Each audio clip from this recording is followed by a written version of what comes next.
Bismillah, Assalamualaikum warahmatullahi wabarakatuh. Bertemu dengan saya, berjumpa lagi dengan saya Dr. Andes Iskandar MPD, Guru Bahasa Indonesia SMA Negeri 16 Palembang.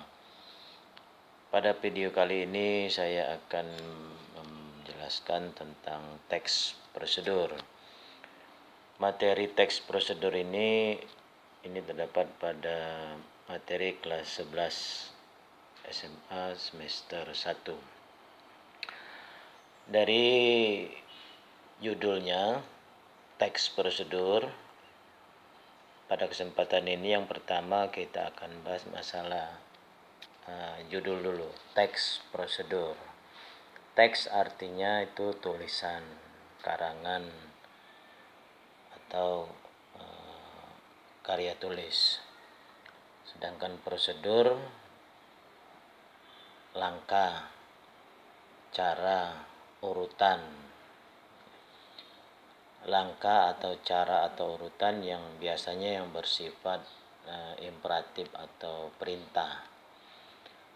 Jadi teks prosedur adalah teks yang berisi cara, ya, atau langkah-langkah atau urutan, ya, yang tujuannya untuk membuat atau melakukan sesuatu hal-hal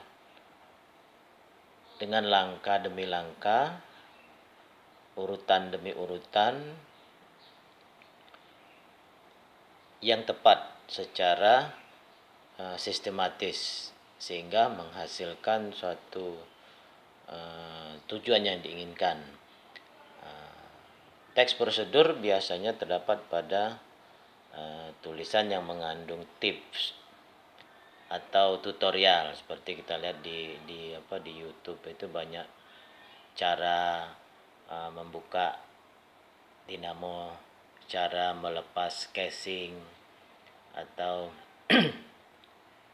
cara memasak daun singkong, cara membuat sop dan lain sebagainya. Jadi teksnya itu, tulisannya itu disebut teks prosedural. Di dalam teks prosedural itu kita ada unsur perintah atau bersifat imperatif dia itu. Imperatif artinya perintah yang dilakukan oleh si pengucap atau si pembuat teks tersebut agar dilakukan sesuai dengan perintah atau prosedur yang ditulis, yang diurutkannya. Itu mengenai pengertian teks prosedur. Teks prosedur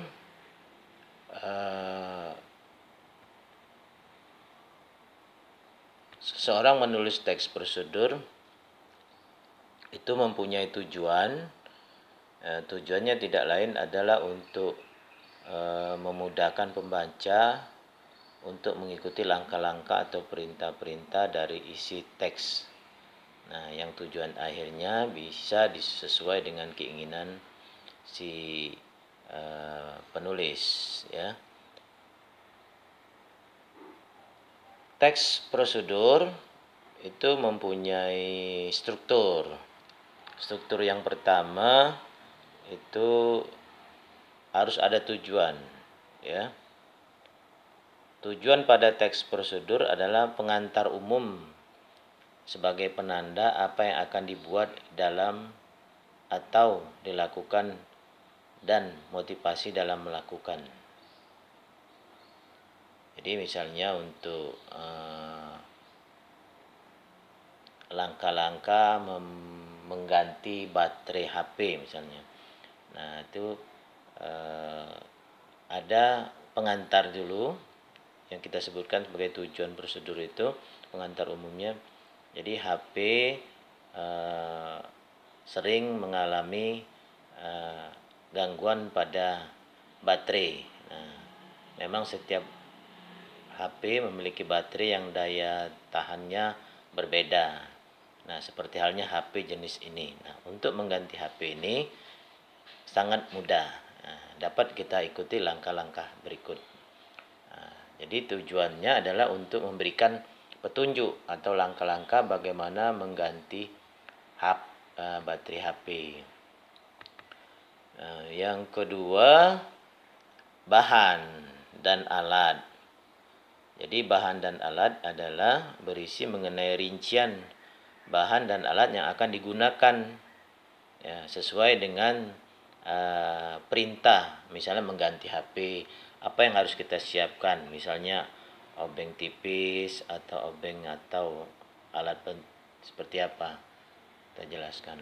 Kemudian setelah bahan itu struktur yang ketiga yaitu langkah-langkah. Nah, bagaimana langkahnya? Langkah-langkah yang harus dilakukan. Nah, langkah-langkah ini kan harus bersifat bertahap. Yang pertama, apa yang harus dilakukan, kemudian yang kedua, yang ketiga, setelah itu, lalu, kemudian, berikutnya. Nah, jadi ada langkah-langkah yang berisi dalam teks tersebut. Kemudian struktur yang terakhir adalah penutup. Jadi penutup ini adalah penekanan pada keuntungan dan kelebihan prosedur yang kita tampilkan. Ya. Jadi sebagai penulis teks prosedural, pada akhir penutup itu dia menekankan kembali, ya, bahwa dengan mengganti baterai HP, mudah-mudahan HP yang sering ngedrop dapat kita atasi dengan langkah-langkah seperti tadi. Nah, itu adalah penekanan yang disampaikan oleh penulis. Berikutnya, ciri-ciri teks prosedur. Adapun ciri-ciri teks prosedur yang diantaranya yaitu, pertama, seperti tadi sudah saya katakan bahwa teks prosedur ini bersifat perintah, ya, memerintahkan seseorang untuk melakukan tindakan-tindakan, langkah-langkah, urutan-urutan yang kita sebutkan. Jadi yang pertama, ciri teks prosedur itu bersifat imperatif. Jadi kalimat-kalimatnya bersifat perintah. Jadi kalimat perintah di situ mengandung makna meminta. Jadi meminta artinya bersifat lemah lembut, bukan perintah secara kasar. Jadi memerintah seseorang untuk melakukan sesuatu. Contoh, misalnya matikan lampu, kemudian jangan melakukan tindakan bersuara, kemudian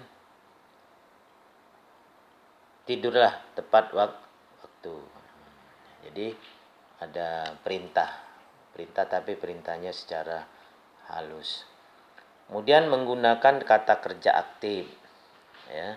Jadi kata kerja aktif itu artinya subjek melakukan pekerjaan, ya. Misalnya lalu kita membuka tutupnya, kemudian kita mengambil bagian lem-lemnya, ya. Jadi di situ ada kata kerja yang bersifat kata kerja aktif. Jadi subjeknya jelas yang melakukan pekerjaan. Kemudian yang ketiga, menggunakan kata penghubung konjungsi atau konjungsi untuk mengurutkan urutan-urutan. Misalnya selanjutnya, berikutnya, kemudian, setelah itu, lalu. Nah, jadi konjungsi-konjungsi seperti ini banyak kita temukan di dalam teks prosedur. Kemudian yang berikutnya, menggunakan kata keterangan untuk menyatakan rinci waktu, tempat, dan cara yang akurat. Jadi misalnya gunakan pisau, gunakan obeng, ya, buka dengan tarik dengan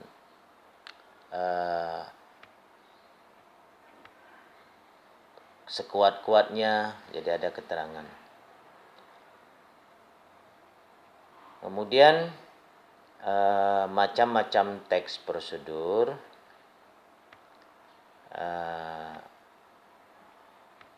Teks prosedur itu memiliki 3 macam jenis, diantaranya teks prosedur sederhana, kompleks, dan protokol.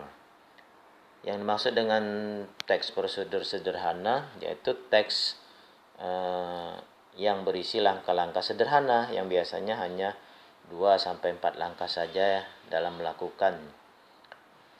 Contohnya misalnya bagaimana kita untuk login masuk ke dalam Facebook, ya, membuat akun dan lain sebagainya. Kemudian kalau teks prosedur kompleks, langkah-langkahnya akan lebih banyak, mungkin lebih dari 4 langkah, ya.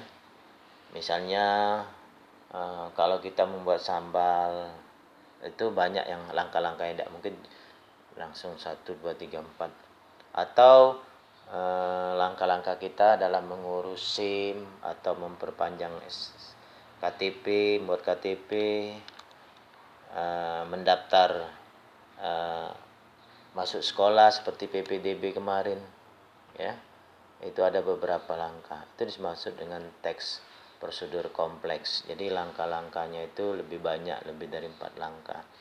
Kemudian yang terakhir teks prosedur protokol. Maksudnya teks prosedur protokol ini adalah teks yang pada setiap langkahnya bisa diubah, tidak harus runut. Walaupun berubah tetapi hasil akhirnya tetap sama. Misalnya, jika memasak mie instan, kita bisa merebus dengan memasukkan mie dan bumbu ke dalam air rebusan dari tungku, atau bisa memasukkan air panas ke dalam wadah yang berisi mie lalu memasukkan bumbu. Jadi artinya itu langkah-langkahnya itu boleh kita ubah, tapi tidak mengurangi kegiatan hasilnya.